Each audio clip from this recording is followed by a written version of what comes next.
Hi hello friends, ఇవేం కర్రలు అబ్బా మోసుకున్నాడు అనుకుంటున్నారా? మేమైతే కర్రలకు వెళ్తున్నాం. ఇందాక పట్టిన కర్రలు ఈ చెట్టువే. దేనికబ్బా ఈ కర్రలు అనుకుంటున్నారా? అవి కర్రలు కావు, అది ఒక రకమైన తాడు. మా గిరిజన ప్రాంతంలో ఎక్కువగా ఈ తాడుని ఉపయోగించి కర్రల్ని కడతారు. ఇంతకీ ఈ చెట్టు పేరు చెప్పలేదు కదా, మా వైపు బొడ్డ చెట్టు అంటారు. ఈ చెట్టుకి సేమ్ అంజీరా లాంటి పళ్ళు కాస్తాయి, చాలా స్వీట్. కర్రలకు వెళ్దామంటే మా పొట్టి చాలా హుషారుగా ఉంది. చుట్టూ చూస్తూ వెళ్తుంటే మాకు దారిలో తుమ్మికి చెట్టు కనిపించింది. చెట్టు దగ్గరకు అయితే వచ్చేసాము. ఒక కాయని తెంపి తిని టేస్ట్ ఎలా ఉందో చెప్తాను. చాలా ఆశతో అయితే తిన్నాను.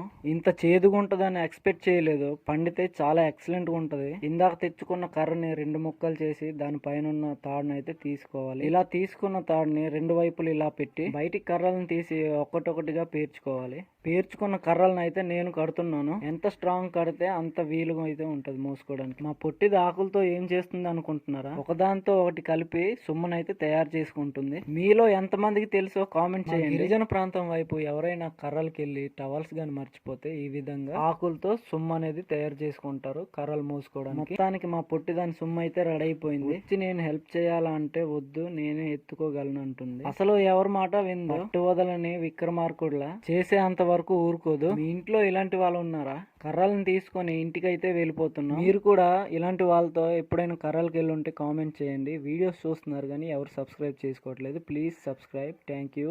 బాయ్.